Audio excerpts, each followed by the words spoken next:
Alors, bonjour, bonsoir, ça dépend de l'heure où vous me voyez. Je salue tous mes followers. Je vous remercie pour votre soutien. Surtout, continuez à être présent. Partagez, abonnez-vous. Parce que nous nous sommes donné une mission d'accompagner Samuel et surtout d'accompagner la vérité et la droiture et surtout le progrès qu'il charrie avec voilà donc qu'il charrie dans les affaires de football, du sport et de la vie sociale, de l'aide aux jeunes, de tout ce que vous trouvez de positif concernant le sport et d'une certaine vie sociale. Donc je vous salue, vous mes followers. Bien entendu, je ne vais pas oublier de dire joyeux anniversaire à Samuel, surtout que le jour de son anniversaire, il arrive au Caire pour mettre tout le monde d'accord. Voilà. Donc, que Dieu continue à te protéger, tes ancêtres et tout le Cameroun soit avec toi, Samuel. Je salue mon ami Danny Scorpio. Je salue Clétus. Je salue mon frère Siena, que je voudrais voir vraiment parce que il fait tellement du bon travail. Et puis, c'est lui qui nous aiguille, c'est lui qui nous ouvre les yeux généralement, c'est lui qui nous donne un certain nombre d'informations que nous approfondissons aussi et puis que nous travaillons, nous recoupons à notre niveau. Mais vraiment bon travail. Clétus Bravo, Fom TV, tout le monde qui est dans la vérité. J'ai vu aussi qu'il y a des nouveaux venus qui commencent à comprendre le combat de Samuel et qui sont aussi venus dans la vérité. C'est une bonne chose. Alors, aujourd'hui, le premier sujet que je vais traiter, c'est me moquer un peu d'hier ou d'avant-hier, dimanche. Samuel a fait quelque chose d'extraordinaire. Pour une fois, un dimanche est passé sans qu'on ne parle de lui dans les plateaux où généralement on organise des pogroms, où on invite des petits individus venir verser dans le mensonge, pardon, dans la calomnie, dans la jalousie, dans la haine gratuite contre lui. Pour une fois, un dimanche, ni Info TV, ni la télévision, la fameuse télévision du peuple, ni Canal 2, ni Dash TV, ni Chebochiko, ni... Je n'ai vu personne encore parler de Samuel Eto'o-Fils. Waouh, Samuel, tu es fort. Pour un dimanche, aucun des plateaux où on fait des pogroms contre toi n'a pu parler de toi. Dimanche, le 8, je pense. Non, c'était dimanche le 9, je pense. Parce que le 8, c'était samedi ou je sais pas moi. Voilà. Donc, personne, le 9, dimanche le 9, sur aucune télé où on organise des pogroms comme celle qui s'appelle MRC TV, c'est comme ça que moi je l'appelle, ceux qui se disent la chaîne du peuple, là. Les gens de Bonacouaman, là, qui, je les appelle MRC TV, parce que bon, c'est le tam-tam du MRC. Pas que j'ai un problème contre le MRC, moi je suis apolitique, mais c'est eux qui sont souvent, généralement, agressifs contre Samuel et ils versent dans l'invective, dans le mensonge, dans le on-dit. Voilà. Mais tout de même, j'ai été vexé. C'est pas qu'on parlait de Samuel, mais il y a quand même eu un débat. Il y a quand même eu un débat sur B-News de comment on appelle celui qui était avec Samuel là. Il y a eu un débat quand même où on a Sam Séverin Ngango et Pierre Lebon et Langatemé que j'ai toujours trouvé pas très brillant comme journaliste parce que sa façon de s'exprimer me rappelait toujours mes oncles du village quand ils se mettaient à parler français, un genre. Et c'est des gens comme ça qui sont venus saboter une fois encore le travail de Samuel. Surtout les dires de Sam Séverin Ango, que je ne peux pas accepter et que je ne pouvais laisser sans réponse. Parce que chaque fois qu'il vient, comme maintenant il allait s'agripper dans le parti au pouvoir, pour se faire encore une petite place, parce que lui c'est un très bon opportuniste qui balance toujours entre les actualités pour chercher une bouée et grappiller, j'imagine, un peu de pitance et tout ça. Donc maintenant, il s'est agrippé au RDPC et puis c'est devenu une occasion pour lui de dire n'importe quoi contre Samuel. Jusqu'à aller invoquer une dissolution de la FECAFOOT. Parce que selon lui, il a connu la FECAFOOT de Iya Mohamed, de John Beguenin, de Mayebi et tout ça. Mais M. Sam Séverin Ango, tu as la mémoire courte. Hein? Tu penses qu'à l'époque d'Iya Mohamed, de tous ces gens que tu as cités, la FECAFOOT était vertueuse? Mais je te rappelle, c'était la FECAFOOT la plus mafieuse qui soit. C'est sous cette FECAFOOT qu'on rançonnait les joueurs. Tu n'as qu'à regarder les interviews des anciens joueurs et tout. C'est sous cette FECAFOOT que les primes des joueurs étaient pillées, que les entraîneurs étaient embauchés avec des bacs chiches, voilà, que des membres du comité exécutif étaient de vrais truands. D'ailleurs, dans tes dires, tu as invoqué ta relation avec une certaine Marlène Fouto. On a vu la scène avec le président Batamak. C'est cette FECAFOOT des crabes là que tu veux comparer à celle de Samuel, où des joueurs étaient traités comme des cafards. Hein, monsieur Sam Séverin Ango, vous pensez que vous êtes seul au Cameroun, vous pensez qu'on ne voit pas? Cette FECAFOOT là, qui était la FECAFOOT des bagarres au quotidien, il y avait combien de procès?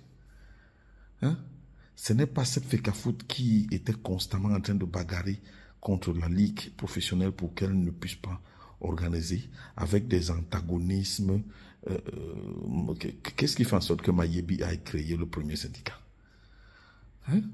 Et toi, tu veux venir nous embobiner comme ça dans des conneries, encore que toi-même, en tant que personne, le fil linéaire de tes agissements est assez trouble. Tu viens parler de Samuel sur hein? Pire, tu as des amis qui traînent des casseroles comme Marlène Fouto dont tu parles. Tu as parlé du projet Aspire. Le projet Aspire au Cameroun a sorti quel joueur? Tu peux nous montrer un joueur issu du projet Aspire qui est devenu quelqu'un?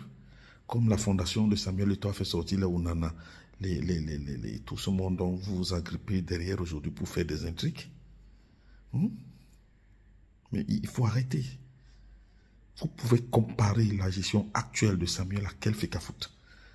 Pour venir toujours dire, oh, la gestion, oh, hein? Vous parlez des présidents des clubs. Vous voulez qu'on regarde? Quel est le président des clubs? Peut-être, à part les Caïmans de Douala, comme j'ai vu aujourd'hui, qui ont déjà un club en Godé ou je ne sais pas quoi. Quel est, à part Coton Sport, à part peut-être l'ancien Tonnerre, parce que le Tonnerre actuel, l'ancien Canon et tout ça, la FECAFOOT de cette époque-là dont tu parles, quel est le président qui s'occupait de ces joueurs? Hein? Tout ce monde avec qui vous fricotiez donc au COMEX là. Quel est le président qui payait des joueurs à la fin du mois, qui peut montrer un état comptable d'avoir souscrit des assurances ou payé des joueurs? Et c'est des revendications des gens comme ça que tu viens opposer à Samuel Eto'o, parce que quand l'État donne 560 millions pour compléter, pour venir en appui, ça devient que c'est ça qui doit payer les joueurs. Mais monsieur Ango, c'est vraiment, quand on regarde tes dires, on comprend mieux tout ce que tu traînes comme casserole en tant que personne, parce que c'est pour ça que ton avis ne vaut rien du tout. Il ne vaut rien. Parce qu'on ne peut pas juger Samuel sur le fait qu'il veuille discipliner les présidents des clubs, les pseudo-présidents même des clubs. La preuve, ce jour-là, ce dimanche, quand tu parlais, on a compté, il n'y avait que 12 clubs qui étaient dans cette mafia.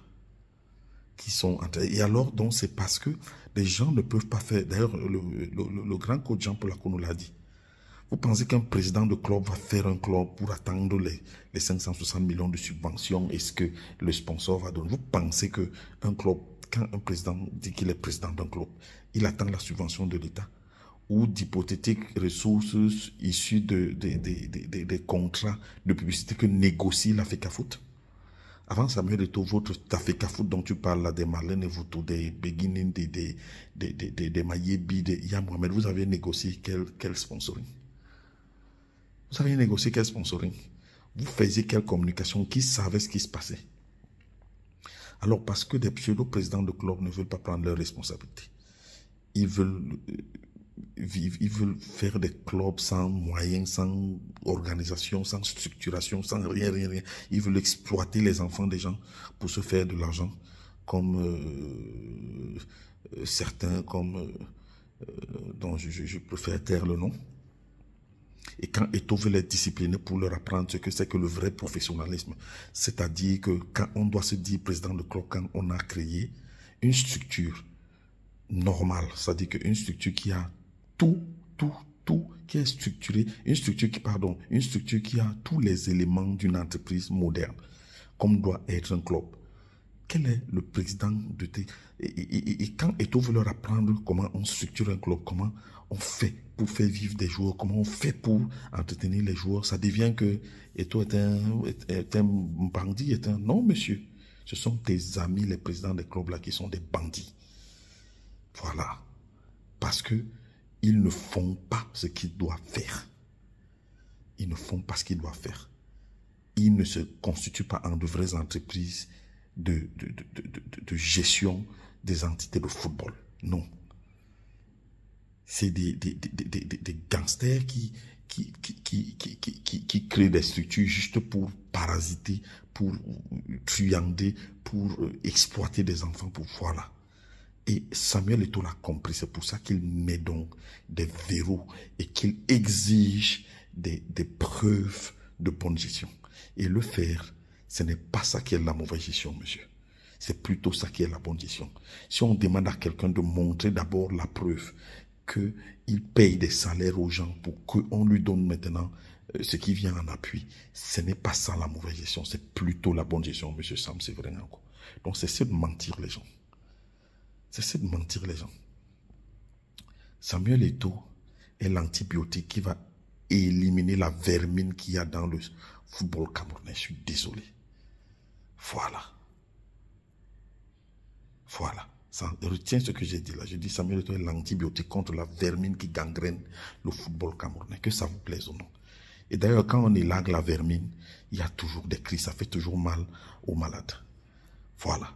Donc n'essayez pas de confondre la bonne gestion de Samuel qui élague tout ce qui est mauvais dans le football avec la truanderie habituelle qu'il y avait à la FECAFOOT. Vous venez citer les gros noms pour dire il faut fermer la FECAFOOT. Que cette FECAFOOT-là a fait quoi? Cette FECAFOOT-là pouvait faire jouer les championnats, nous organiser des cérémonies, récompenser des gens, structurer des équipes comme Samuel le fait. Montre-nous. Montre-nous où ça s'est passé. Monsieur Ango, il ne faut pas venir mentir les gens. Et ça, je ne pouvais pas le laisser. Je ne pouvais pas le laisser, je suis désolé. Voilà, parce qu'il faut qu'on vous dise la vérité. Il faut qu'on vous dise la vérité. Donc, voilà la vérité du football. Et Samuel va continuer dans son travail, que ça vous plaise ou non. La preuve, c'est pour ça que quand vous vous sentez lésé, vous allez vous plaindre, on vous montre la vérité, on vous dit que c'est Samuel qui a raison. C'est ça qui te dérange. Donc venez sur un plateau de télévision dire qu'il faut qu'on ferme la FECAFOOT, il faut que l'État, il faut que gna. Je suis désolé, tu n'as pas raison. Moi je parle avec des preuves, je viens de te donner les preuves dans ce que je dis. Voilà. C'est le mauvais comportement de tes amis pseudo-présidents des clubs qui fait que Eto'o mette de la rigueur. Voilà. Et quand il met de la rigueur, ce n'est pas sa rigueur qui est la mauvaise gestion. Voilà. Comme vous aimez la médiocrité, tout ce qui vient qui est bon, on commence à dire, oui, la gestion de tout. Qu'est-ce que tu peux reprocher à la gestion de Samuel Eto'o? À l'époque où tu viens de dire, il y a Mohamed Eto'o. Les équipes pour aller jouer dormir dans des aéroports. Toutes les catégories. Mais regarde ce qui se passe avec Samuel. Vous avez commencé à dire le football jeune, le football. Quelle est la catégorie jeune qui ne joue pas? Regardez avec Samuel le nombre des écoles de football qui est créé, agréé à l'Africa Foot et qui allait dans tous les quartiers. Moi, je suis à la Cité Sec. Il y a au moins 3 écoles qui jouent au Stade Marion. Si vous montez au Stade Ticam, il y a au moins 5 écoles. Et c'est comme ça partout. Et vous dites Samuel, et c'est encadré par l'Africa Foot. Et vous dites Samuel ne fait rien pour le football. Mais vous les trompez qui? Vous les trompez qui? Il y a des championnats même les corpos.